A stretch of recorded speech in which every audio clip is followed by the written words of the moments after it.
वो क्या है, d इज इक्वल टू क्या है बेटा, 2r आ गई, ठीक है। नियरेस्ट नेबर डिस्टेंस क्या आ गई, d इज इक्वल टू, ये व्यू है बेटा, इसको बहुत ध्यान समझने, थोड़ा सॉलिड स्टेट है, आपको 3D व्यू में जाना पड़ेगा, ठीक है।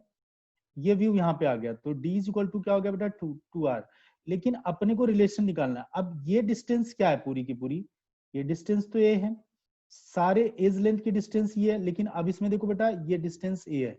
अब क्या हो गया, इनमें गैप बढ़ गया, देखो बहुत ध्यान से, ये इस तरह से आ रहा है, देखो। तो अगर ये डिस्टेंस ए है और ये भी डिस्टेंस ये है, तो अपने को निकालना है ये पूरी डिस्टेंस जो है, जो 4r की डिस्टेंस है ए के टर्म में कितनी होगी। तो यूजिंग द पाइथागोरस थ्योरम, ठीक है, फ्रॉम ट्रायंगल क्या बेटा, ए बी सी, इसे मैंने सी पॉइंट बोल रखा है, ये मेरे पास ए है, मेरे पास बी है, मेरे पास C, from triangle A B C. A B C में क्या होगा बेटा, यूजिंग, ठीक है, पाइथागोरस थ्योरम, तो इसमें क्या हो जाएगा बेटा, ए C square, right angle triangle बन गया ना, तो उसमें भी यूज कर सकते हैं। तो क्या आएगा बेटा, A B square plus B C square कर सकते हैं। तो क्या आएगा, ए सी स्क्वायर अपने को, मान लीजिए ए सी स्क्वायर अपने को क्या करना है, निकालना है, ठीक है, कितना आएगा। तो A C square is equal to, इसकी वैल्यू क्या है, ए बी भी क्या, क्योंकि क्यूब है तो सभी लेंथ ए होगी, तो ये लेंथ भी ये और ये लेंथ भी ये, तो क्या हो जाएगा, ए स्क्वायर प्लस ए स्क्वायर, तो टोटल कितना हो गया बेटा, देखिए ए सी इज इक्वल टू क्या हो जाएगा, √2a हो गया, √2a हो गया ए सी की वैल्यू। और यही ए सी क्या है, 4r है कि नहीं है। देखो बेटा चार स्फीयर टच कर रहे थे ना एक दूसरे को, तो आप बहुत ध्यान से देखिए, जब चार स्फीयर एक दूसरे को टच कर रहे हैं, यहाँ पे देखो सेंटर पे एक स्फीयर ये, एक स्फीयर ये, एक स्फीयर ये, तो ये स्फीयर जो है, अब इसको मैं दिखाता हूँ फिर से एक व्यू, अब देखो बेटा ऐसे है, ऐसा देखो, ये स्फीयर है बड़ा सा, मैं इसको मान लेता हूँ। अब इस स्फीयर का ये पोर्शन ये रहा, ये पोर्शन स्फीयर का ये रहा, लेकिन ये इसको टच नहीं करेगा। ये स्फीयर का पोर्शन ये रहा, ये इसको टच करेगा। ये आधा स्फीयर इसके अंदर आया, टच नहीं, ये एक दूसरे कोई भी टच नहीं कर रहा। 1 2 3 4, इन्हीं को मैंने बोला है ऐसे। देखो अब यहां से ये स्फीयर एक दूसरे को देखो, तो अब बहुत ध्यान, ये आर हो गया, ये आर हो गया, और क्या हो गया बेटा, ये आर हो गया और ये आर हो गया। तो इसी को तो मैंने ए बोला, इसको मैंने बी बोला है, और इस पॉइंट को मैंने सी बोला है। अब समझ में आ रहा होगा। तो ये पूरी की पूरी डिस्टेंस क्या होगी, R plus R plus R plus R, यानी टोटल 4r हो गया। A C is equal to क्या हो गया बेटा, 4r। अब देखो A C is equal to 4r है, लेकिन A B is equal to क्या है, ए बी ए, और B C is equal to भी क्या है बेटा, पूरी एज लेंथ क्या है इनकी, ए ही है। फेस सेंटर के बारे में बात कर रहे हैं, तो यही अपने पास आया। तो हम यहाँ लिख सकते हैं क्या, 4r is equal to, 4r is equal to क्या आ गया बेटा, √2a आ गया। तो अब इसी को अगर हम देखना चाहें r को ही, अब देख लो 2r अगर मल्टीप्लाई 2 कर देंगे, तो √2a आ गया, और 2r इज इक्वल टू क्या होता है, d, यानी क्या आ जाएगा, a अपॉन में √2 आ गया। ये नियरेस्ट नेबर डिस्टेंस का फॉर्मूला हो गया एफसीसी के लिए, किसके लिए बेटा, एफसीसी के लिए। लेकिन आर अगर अपने को निकालना है, तो आर इज इक्वल टू क्या हो जाएगा, √2a डिवाइडेड बाई 2 मल्टीप्लाई 2, 4 यहाँ है ना बेटा, 4 को नीचे कर देंगे, तो क्या आ जाएगा, a अपॉन में 2√2, ये रेडियस हो गई बेटा किसके लिए, radius of atom in FCC. तो क्या हो जाएगा, a अपॉन में 2√2, तो ये आ गया अपने पास रेडियस ऑफ एटम, ठीक है, एफसीसी के लिए। तो ये आपका एफसीसी भी निकल गया। सबसे जो डिफिकल्ट है वो है बीसीसी। आप प्लीज बीसीसी को समझिए, इन पे क्वेश्चन डायरेक्ट प्रूफ के लिए भी आ जाता है। तो थर्ड है फॉर बीसीसी। हाँ बीसीसी के लिए, बीसीसी मतलब क्या होता है बेटा, body centred, centred cubic unit cell, ठीक है। क्योंकि क्यूबिक यूनिट सेल जो होता है उसके तीन पार्ट होते हैं। एक होता है आपका क्या बेटा, कि सिंपल क्यूबिक, एक होता है फेस सेंटर्ड क्यूबिक, एक तीसरा होता है body centred cubic, and last one is, हाँ बस तीन ही होते हैं, तो इसलिए इस पे ध्यान दीजिए थोड़ा सा। बॉडी सेंटर्ड क्यूबिक क्या होता है, देखिए बेटा ये अपने पास है, इसका व्यू थोड़ा बहुत ध्यान समझिएगा। देखिए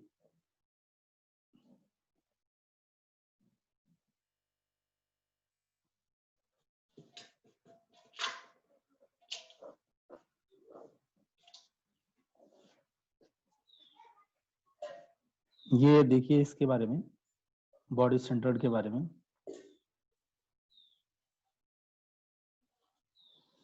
ये बेटा देखो एटम ये रहा, एटम ये रहा, ये रहा, ये रहा, ठीक है, ऐसे सब जगह हैं। एटम ये रहा, एटम ये है,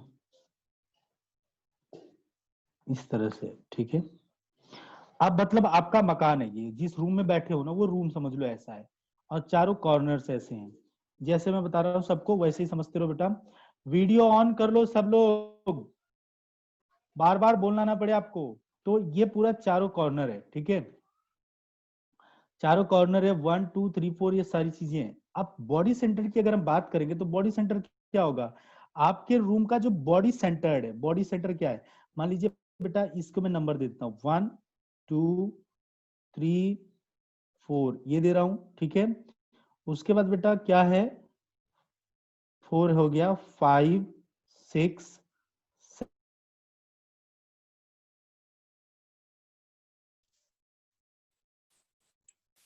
8 हो गया। अब मैं बॉडी सेंटर क्या, 1 को अगर मैं 6 से मिलाऊंगा तभी तो ये बॉडी सेंटर होगा बेटा। देखो 1 को 6 से, ये अपने पास क्या बॉडी डायगोनल हो गया। और total number of body diagonals कितने होते हैं बेटा, टोटल 4 होते हैं, मैंने कल बताया भी था। ये बॉडी डायगोनल है,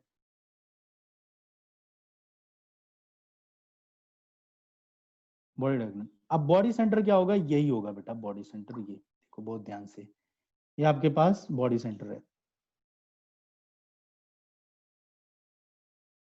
ये ठीक है, ये अपने पास है बॉडी सेंटर, ठीक है। अब बॉडी सेंटर का काम क्या होता है बेटा, ये इसको भी टच करता है, हर एक एटम को टच करता है। तो देखो ये जो है किसको किसको टच कर रहा है, ये बॉडी सेंटर इसको चारों को ऊपर से, चारों को नीचे से टच कर रहा है, इसलिए इसकी कोऑर्डिनेशन नंबर अगर चेक की जाए तो कितनी होगी बेटा, 8 होगी। बॉडी सेंटर में इसकी जो, अगर हम बॉडी सेंटर वाले की कोऑर्डिनेशन यानी बीसीसी की अगर कोऑर्डिनेशन नंबर की बात की जाए तो इसकी कोऑर्डिनेशन नंबर कितनी होती है बेटा, 8, क्योंकि इसका एक पर्टिकुलर एटम क्या करता है, जो टच कर रहा है वो कितने एटम को कर रहा है टच बेटा, बहुत ध्यान समझिए, 8 एटम को, 1 2 3 4 और 1 2 3 4, ठीक है। इसलिए इसकी कोऑर्डिनेशन नंबर क्या होगी बेटा, 8। मैं एक जगह सारा कोऑर्डिनेशन नंबर लिखूंगा, इसकी कितनी कोऑर्डिनेशन नंबर होती है। अब कई बार डायरेक्ट ऑब्जेक्टिव में यही पूछ लेता है कि बीसीसी में कितनी कोऑर्डिनेशन नंबर होती है, एफसीसी में कितनी होती है, एचसीपी में कितनी होती है, ठीक है, सीसीपी में कितनी होती है, एससीसी में कितनी होती है, ये सब बताइए। तो डायरेक्ट अगर आपसे पूछ लिया जाए किसकी कितनी कोऑर्डिनेशन नंबर, फटाफट आप बोल दो। और मैं तरीका भी बताऊंगा, ट्रिक भी बताऊंगा कैसे इनको रटा जाएगा। मान लीजिए आप भूल भी गए तो कैसे आपको याद आ जाएगा। देखिए बेटा यहाँ तक अपने पास ये इंफॉर्मेशन आ गई। अब आप मुझे बताओ, ये अगर देखो बेटा मैं इसको दिखा रहा हूं, इसको यहाँ पे निकाल के दिखा रहा हूं, देखो ये अपने पास बॉडी डायगोनल है,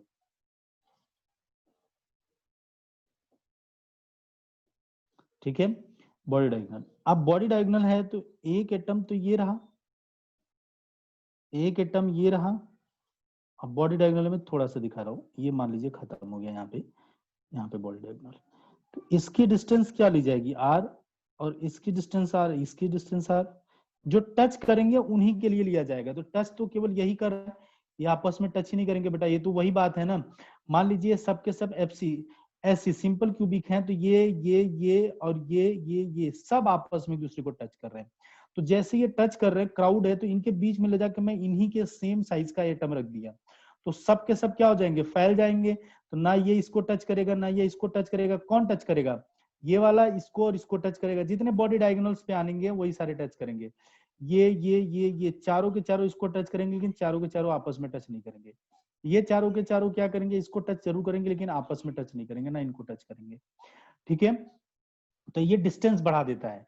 तो वही बात है कि अब देखो ये पूरी डिस्टेंस कितनी आ गई बेटा, 4r आ गई। तो अब देखिए बहुत ध्यान से, मैं एक ट्रायंगल ले रहा हूं, बहुत ध्यान समझिएगा, इसके बारे में बहुत इंपॉर्टेंट जानकारी आपको देने वाला हूं, प्लीज आप इसे कंसीडर करिएगा जानकारी को। ए बी, फिर बेटा अपने पास सी है, ठीक है, ए बी सी ट्रायंगल ले लिया मैंने, ठीक है, बहुत ध्यान समझिएगा, ए बी सी ट्रायंगल ले लिया। अभी इन्हीं के बारे में हम आपको बता रहे हैं, थोड़ा ध्यान दीजिएगा एबीसी ट्रायंगल के बारे में। ओके देखिए एबीसी, और उसके बाद जो है बेटा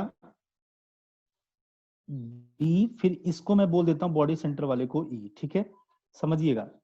तो आप देखो बेटा, मुझे तो सबसे पहले अगर ये डिस्टेंस निकालनी है तो ये डिस्टेंस किसके साथ राइट एंगल ट्रायंगल है? देखो ये किसके साथ राइट एंगल ट्रायंगल है? ये, और सारी एज लेंथ सबको पता है ए ही है। ये देखो राइट एंगल ट्रायंगल कितने हैं इसमें? ए डी सी, ए डी सी, अगर मैं इसको ऐसे मिलाऊंगा तब जाके राइट एंगल ट्रायंगल होगा। देख लो बेटा, ए देखो बेटा बहुत ध्यान समझिएगा,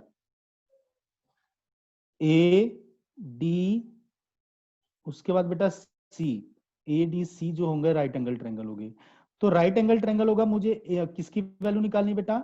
ए और डी की अगर वैल्यू निकालनी है तो सबसे पहले अपने को क्या पता होना चाहिए? ए और बी की वैल्यू पता होना चाहिए, ठीक है?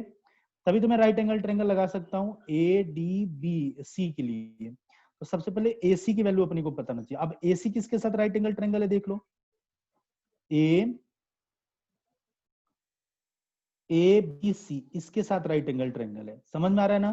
तो चलिए हम लोग जो डिस्कस करते हैं, फ्रॉम राइट एंगल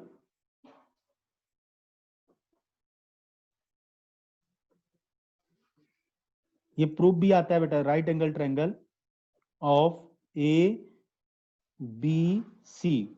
तो A C square is equal to क्या हो जाएगा? सभी एजेस लेंथ कितनी है बेटा? ए ही है, तो A B square plus B C square. तो ए बी स्क्वायर की वैल्यू क्या है? ए ही है, और बी सी की भी वैल्यू कितनी है? बी सी की वैल्यू भी कितनी है? क्योंकि ये क्यूब है,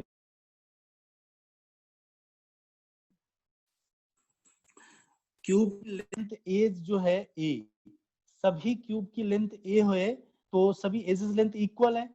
ए ही है, ये भी ए है, ये भी ए है, तो ये कितना आ जाएगा? √2। अभी हमने निकाला भी था, तो हमने ए सी निकाल लेते हैं। तो ए सी कितना आ जाएगा? A C is equal to √2a। A C is equal to √2a आ गया पहला इक्वेशन। अब अपने पास क्या है? From right angle triangle of ADC, right angle triangle of ADC check करिए एडीसी के बारे में। देखिए बेटा एडीसी कहां पर है? A D C. तो जो इसमें आप देखिए बहुत ध्यान से, तो ये देखो बेटा पूरी तरफ आ रहा है, तो क्या हो जाएगा? A D square is equal to A C square plus B D square. तो क्या आ जाएगा? A D square is equal to A C square plus B D square आ गया। अब ए सी स्क्वायर क्या बेटा? देखो √2a का square plus B D square की वैल्यू क्या है? ए स्क्वायर ए हो जाएगी, और ए डी स्क्वायर अपने को निकालना है। तो ए डी स्क्वायर क्या हो जाएगा बेटा? 2a square plus A square is equal to 3a square. तो A D is equal to क्या आ जाएगा बेटा? √3a आ गया। ए डी की वैल्यू √3 है, यानी क्या है? It is the length of body diagonal. क्या है बेटा? Length of body diagonal, body diagonal की लेंथ है ये। अब बहुत सारा चीजें लिखना है, ध्यान रखिएगा। बॉडी डायगोनल की लेंथ क्या है बेटा? √3a। और फेस सेंटर, फेस डायगोनल की लेंथ क्या होती है? √2a। देखो अभी मैंने यहाँ पे लिखा भी था फेस डायगोनल के बारे में। तो क्या बेटा ये अपने पास √2a है ना, तो इसी को हमने मान लिया था, ये अपने पास क्या था? एसी था ना, एसी था जो फेस सेंटर में करा रहा था। तो ये क्या बेटा? Length of face diagonal. ये फेस डायगोनल, कई बार ऐसे भी क्वेश्चन आते हैं, फेस डायगोनल की लेंथ क्या होती है? ये है बेटा। तो बॉडी डायगोनल की लेंथ ये है, फेस डायगोनल। अब बेटा क्या होगा? एडी इज इक्वल टू क्या होगा बताओ? AD is equal to 4r होगा, मैंने अभी बताया था आपको। तो 2 मल्टीप्लाई 2r अगर मैं कर दूंगा, तो 2r ही तो क्या होती है? नियरेस्ट नेबर डिस्टेंस होती है। तो आगे आपके पास क्या? √3a। तो क्या हो जाएगा? इसको 2 मल्टीप्लाई अगर मैं d लिखूंगा तो √3a बाई क्या हो जाएगा अपने पास? 3a हो जाएगा। तो अब d इज इक्वल टू क्या हो जाएगा? √3/2a आ गया। तो यानी क्या हो गया? Nearest neighbour distance in BCC. तो बीसीसी में नियरेस्ट नेबर डिस्टेंस क्या होता है? √3/2। ये सारी वैल्यू आपके याद आनी चाहिए।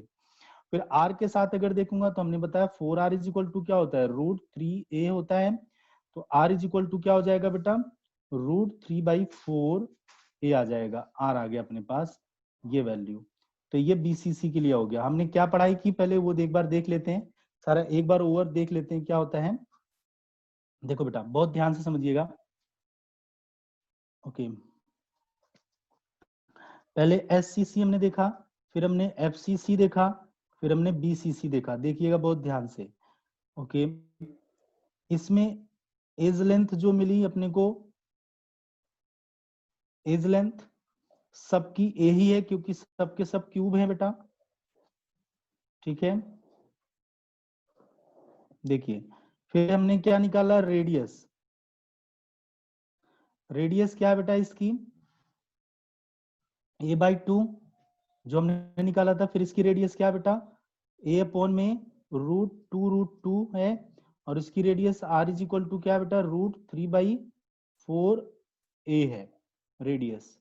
Distance nearest neighbour distance d देख लो कितनी है बेटा, d is equal to a है इसके केस में, यानी d हमेशा क्या होता है, 2r होता है। इसमें क्या हो गया d बेटा, d is equal to a/√2 है d इसका। ठीक है, इसमें क्या हो जाएगा डिस्टेंस, √3 √3 ऐसे यहाँ लिख देता हूँ, √3a/2। ठीक है, ये हो गया। उसके बाद बेटा इसमें जो डायगोनल है, आप देख रहे हो जो डायगोनल है, डिस्टेंस ऑफ डायगोनल, इसमें फेस डायगोनल की लेंथ कितनी है बेटा, आपको अभी दिखाया था मैंने, √2a। और इसमें क्या है, बॉडी सेंटर की डायगोनल की लेंथ क्या है, √3a। तो इसमें अगर हम इसमें और इसमें बात करते हैं, फेस डायगोनल लेंथ बोलते हैं, तो कितना आ जाएगा बेटा, इसके लिए √2a आ जाएगा। और इसके लिए अगर हम बॉडी डायगोनल लेंथ की बात करते हैं,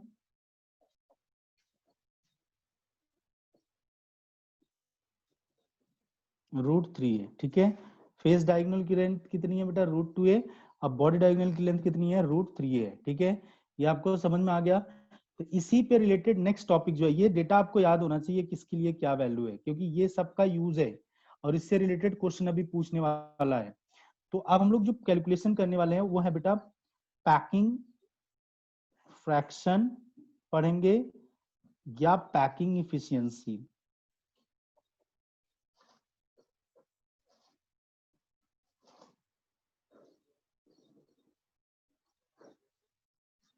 तो पैकिंग का मतलब सीधी सी बात है फ्रैक्शन एफिशिएंसी। किसी क्रिस्टल में पैकिंग का मतलब क्या होगा, number of atom available in a crystal through total volume. ठीक है, कितने एटम्स है, जैसे क्यूब का जितना वॉल्यूम है उसमें कितना एटम्स अवेलेबल है, वही उसका वॉल्यूम का रेशियो होगा। तो ये मैंने इसमें लिख भी देता हूं, it is ratio of, packing fraction के बारे में लिख रहा हूं, it is the ratio of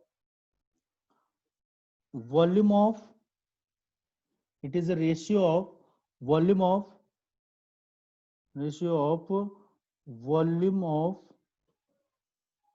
occupied atom,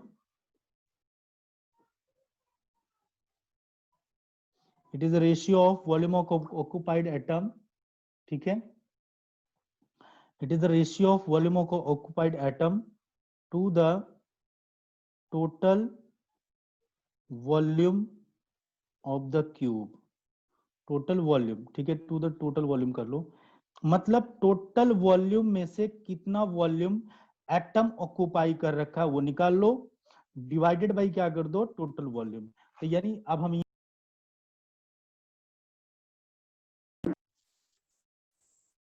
देखिए यहाँ पर क्या है बेटा, कि जैसे अपने पास पैकिंग फ्रैक्शन की जो फॉर्मूला होगा पैकिंग फ्रैक्शन का, वो है वॉल्यूम ऑक्यूपाइड बाय एटम, यहां लिख ले तो पहले number of atom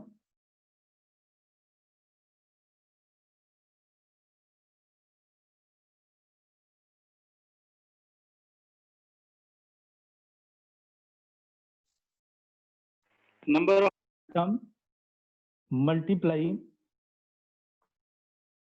volume occupied divided by क्या हो जाएगा, कितना वॉल्यूम ऑक्यूपाइड कर रहा है, कितने एटम। जैसे मान लीजिए एक एटम इतना वॉल्यूम ऑक्यूपाइड कर रहा है, तो कितने एटम है बेटा, जेड एटम। तो जेड एटम जितने भी एटम होंगे मल्टीप्लाई, उसके बाद बेटा टोटल वॉल्यूम। टोटल वॉल्यूम आप सबको पता है कितना होगा बेटा, ए क्यूब होगा अगर वो क्यूब है तो। ठीक है, यहाँ पे टोटल वॉल्यूम बहुत सारा होता है इसका, ठीक है, वो हम बाद में देखेंगे किस तरह से क्या होता है। तो अपने पास आ गया टोटल वॉल्यूम, ठीक है, ये है बेटा पैकिंग फ्रैक्शन।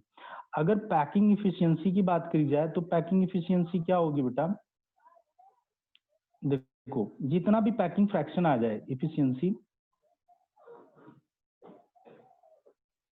पैकिंग इफिशियंसी, एक मिनट,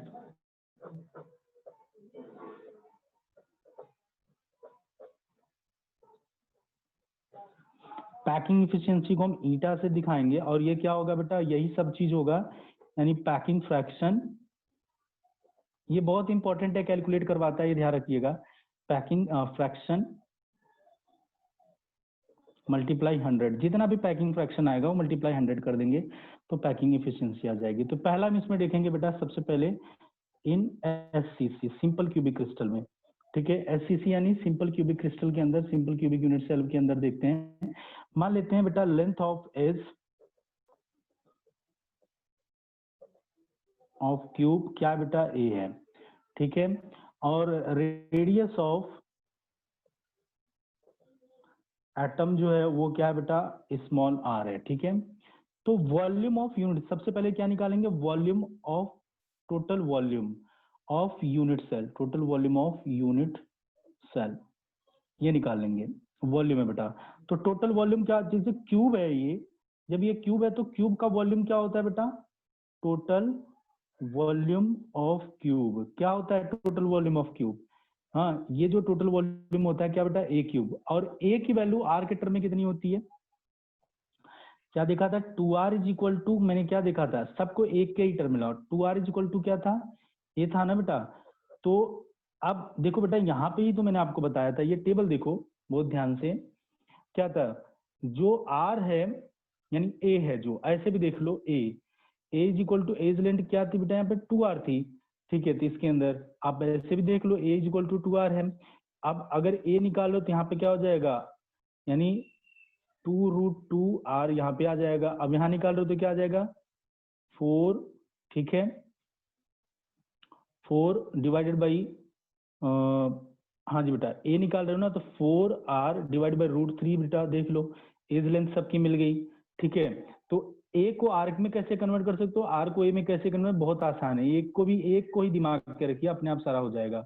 तो आप एससीसी के लिए a इज इक्वल टू क्या लिख दोगे, 2r, तो क्या आ जाएगा बेटा, तो a is equal to 2r, यानी सबको r के टर्म में रख रहा हूँ, तो ये आ गया अपने पास, क्या जाएगा बेटा, 8r क्यूब आ गया, क्लियर है, ये अपने पास आ गया 8r क्यूब, तो ये एससीसी के लिए आ गया, ठीक है। तो अब हम चलते हैं, निकालते हैं क्या, number of atoms in SCC कितना था बेटा, जेड की वैल्यू कितनी थी, 1 थी ना बेटा, कैसे थी 1, एक कॉर्नर पे 1/8 और मल्टीप्लाई 8 इज इक्वल टू कितना हो जाएगा, 1 हो जाएगा।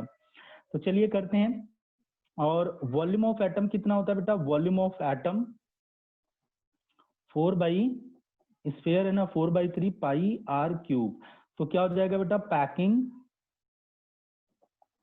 फ्रैक्शन, क्या आएगा पैकिंग फ्रैक्शन, पैकिंग फ्रैक्शन आएगा बेटा, यही फॉर्मूले के अंदर देखो, क्या packing fraction, volume occupied, number of atom multiply volume occupied by atom, तो वॉल्यूम ऑक्यूपाइड बाई एटम कितना है बेटा, वॉल्यूम ऑक्यूपाइड बाई एटम्स, क्या पहले नंबर ऑफ एटम कितना होगा 1, फिर वॉल्यूम ऑक्यूपाइड बाय एटम क्या होगा, मल्टीप्लाई 4/3 पाई आर क्यूब, क्योंकि हर एक एटम स्फीयर कंसीडर किया जाता है, फिर उसके बाद टोटल वॉल्यूम, तो टोटल वॉल्यूम आपने निकाला 8r cube.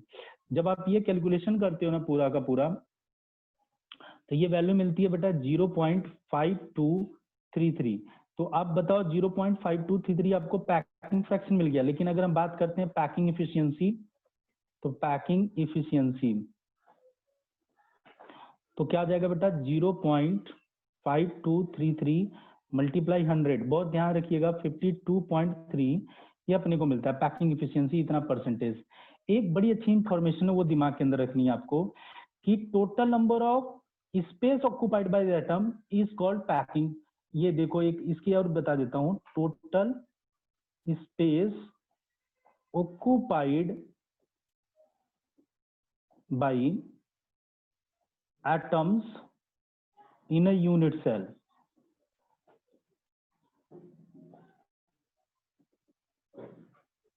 called in a unit cell called packing fraction या पैकिंग इफिशियंसी भी आप बोल दो, कोई दिक्कत नहीं है। मतलब बेटा जितना भी स्पेस था, स्पेस कितना होगा, मतलब टोटल वॉल्यूम कितना होगा 100%, 100% में से कितना एटम ऑक्युपाइड कर रखा है वॉल्यूम बेटा, इतना। यानी इसकी पैकिंग इफिशियंसी क्या है बेटा 52.3% है। यानी इतना स्पेस एफसीसी के अंदर एटम ने जगह घेर रखा है। तो इसका मतलब कितना स्पेस खाली है, तो total vacant space,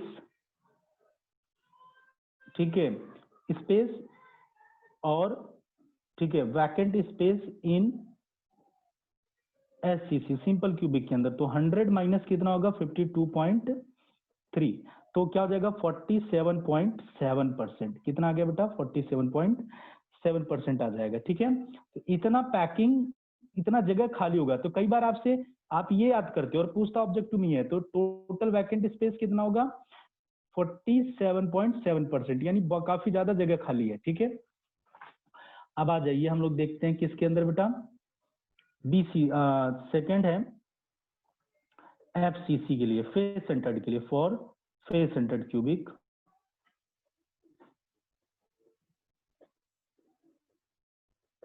face centred cubic के अंदर देखते हैं बेटा, तो सबसे पहले वही बात आएगी क्या, टोटल नंबर ऑफ एटम्स।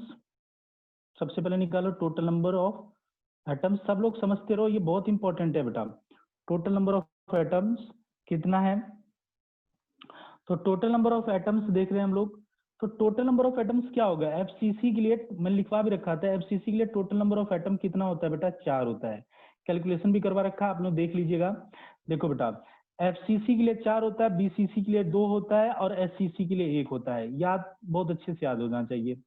ठीक है, किसके लिए कितना होता है मैंने पिछली क्लास में भी करवा रखा है और मैंने इसको भेज भी दिया था, इसका नोट्स जो मैं क्लास में नोट्स करवाया था। तो टोटल नंबर ऑफ एटम कितने हो गए बेटा 4। ठीक है, उसके बाद बेटा total volume, total volume of cube क्या हो जाएगा बेटा ए क्यूब, और ए की वैल्यू क्या हो जाएगी, ए की वैल्यू अभी देखिए यहाँ पे फिर से मैं आपको दिखा रहा हूँ, मैंने यही लिखा है ना, ए की वैल्यू क्या हो जाएगी बेटा एफसीसी के लिए 2√2r, ये याद होना चाहिए आपको 2√2r, तभी आप कर पाओगे। तो 2√2 और फिर बेटा r का होल क्यूब हो जाएगा, तो क्या हो जाएगा बेटा 16√2, ठीक है, r क्यूब, 16√2 r क्यूब, ये आ जाएगा अपने पास। किसके लिए आ गया बेटा अपने पास ये, ठीक है, तो ये फेस सेंटर्ड के लिए आ गया 16, ठीक है, √2 r क्यूब आ गया। नंबर ऑफ यूनिट सेल्स तो पता चल गए, ठीक है, नंबर ऑफ एटम्स भी पता चल गए, 4 है, ये क्लियर हो गया। तो अब देखिए बेटा क्या होगा, पैकिंग फ्रैक्शन पे आ जाते हैं।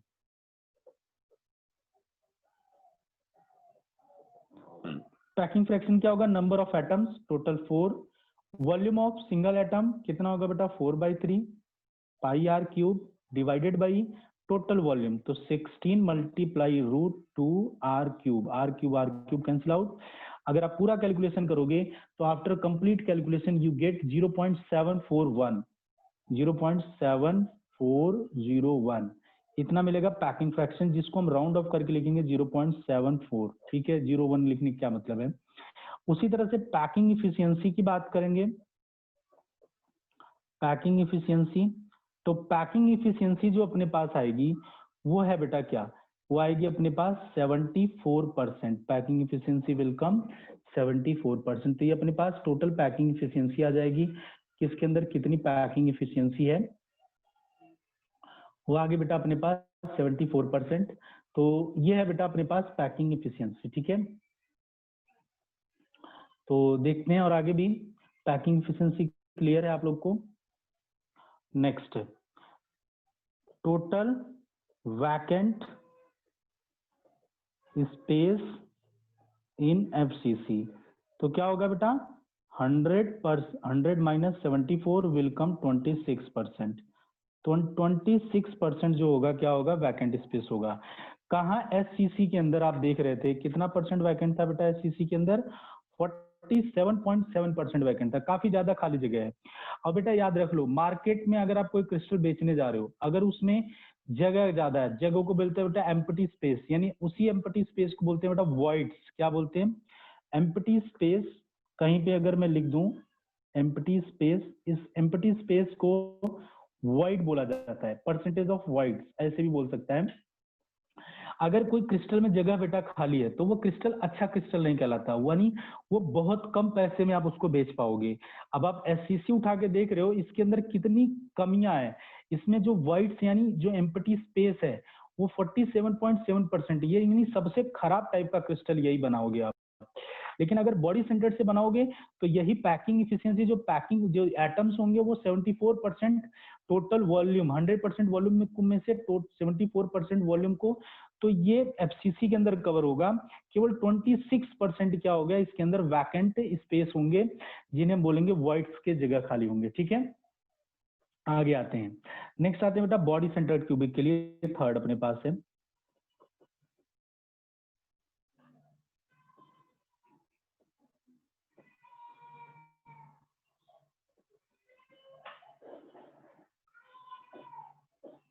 फॉर बॉडी सेंटर्ड क्यूबिक, ठीक है। तो बॉडी सेंटर्ड क्यूबिक के लिए क्या बात आती है, इसके लिए देख लेते हैं। बॉडी सेंटर्ड क्यूबिक के लिए सबसे वही बात है, पहला number of atoms, number of atoms. अब देखो बेटा कितना आसान है, जेड निकाल लो पहले, तो कितना होता है 2 होता है, याद होना चाहिए आपको। ठीक है, उसके बाद बेटा उसके बाद एज लेंथ आप उठा के, मतलब एज लेंथ देख लो, एज लेंथ ए कितना आएगा, ए आएगा आपका 4r डिवाइड बाई √3। ठीक है, ये आ जाएगा आपका एज लेंथ। ठीक है, 4r डिवाइड बाई √3। ये देखिए r इज इक्वल टू √3/4 आता था ना r, हाँ ए ये आता था, तो इसी का रिवर्स कर दिया। तो अब क्या आ जाएगा टोटल वॉल्यूम, टोटल वॉल्यूम क्या आएगा, टोटल वॉल्यूम ऑफ बीसीसी क्या आएगा बेटा, टोटल वॉल्यूम ऑफ क्यूब ऐसे लगा दो, बीसीसी में तो काम ही कर रहे हो, वो क्या होगा ए क्यूब होगा, और ए की वैल्यू क्या है बेटा 4r डिवाइड बाई √3 है का होल क्यूब आ जाएगा। तो क्या हो जाएगा बेटा 64 डिवाइड बाई 3√3, उसके बाद बेटा आर क्यूब मिल गया आपको ये। तो अब चलिए फटाफट पैकिंग फ्रैक्शन निकाल लेते हैं। तो पैकिंग फ्रैक्शन जो आ रहा है आपके पास क्या आ जाएगा, वो आएगा आपके पास क्या बेटा, टोटल एटम कितने हैं 2, वॉल्यूम ऑफ क्या हो जाएगा 4/3 पर एटम पाई आर क्यूब। ठीक है, डिवाइडेड बाई क्या हो जाएगा 64 डिवाइड बाई 3√3। ठीक है, उसके बाद बेटा आर क्यूब, पैकिंग आ गया। ये जब आप इसे कैलकुलेट करोगे तो after calculation we will get the very मतलब सरप्राइजिंग आंसर 68%, 0.68 ये आपको मिल गया पैकिंग फ्रैक्शन। तो पैकिंग इफिशियंसी कितनी होगी बेटा, तो पैकिंग इफिशियंसी इन डीसीसी कितना होगा बेटा 0.68 मल्टीप्लाई 100 विल कम 68%, इतनी पैकिंग इफिशियंसी होगी 68%। समझ में आप लोग। तो टोटल यहाँ लिख लो, टोटल वैकेंट स्पेस, यानी वैकेंट स्पेस को हम क्या बोलते हैं बेटा वॉइड्स, अभी से प्रैक्टिस कर लो। वो क्या होगा 100 माइनस 68%, क्वेश्चन को बहुत ध्यान सुनिएगा, तो क्या हो जाएगा बेटा 32%। ठीक है, तो अपने पास ये जानकारी पता चल गई। तो 2-3 चीजें मैं बताता हूँ क्या क्या आपको पैकिंग इसके अंदर मिला। देखो बेटा एससीसी, बीसीसी, उसके बाद बेटा क्या अपने पास एफसीसी, इनके बारे में डिस्कस करते हैं। ठीक है, तो सबसे पहले इनके बारे में मैं बताता चल रहा हूँ और आगे मैं प्रूफ भी करवा दूंगा कैसे कोई चीज डेटा होता है और कैसे मैंने इसको मुझे मिला है डेटा। ठीक है, तो सबसे पहले बेटा पैकिंग फ्रैक्शन,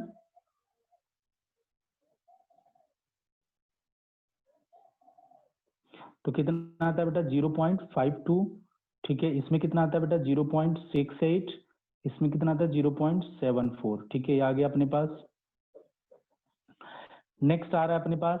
ठीक है, ओके, तो अब इसके लिए एम्प्टी स्पेस देखो बेटा, इफिशियंसी अगर हम बात करेंगे तो 52%, 68%, 74%।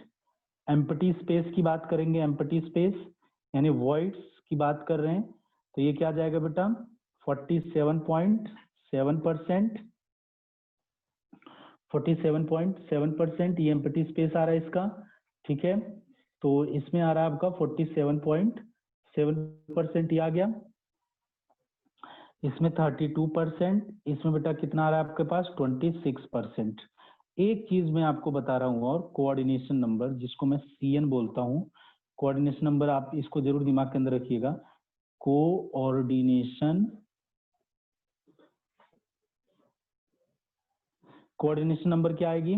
SCC के लिए कोऑर्डिनेशन नंबर 6 होती है बेटा, BCC के लिए 8 होती है, और FCC के लिए कोऑर्डिनेशन नंबर 12 होती है। सब मैं आपको दिखाऊंगा, प्लीज अभी दिमाग के अंदर रखिए किसके लिए कितनी कोऑर्डिनेशन नंबर होती है, ठीक है।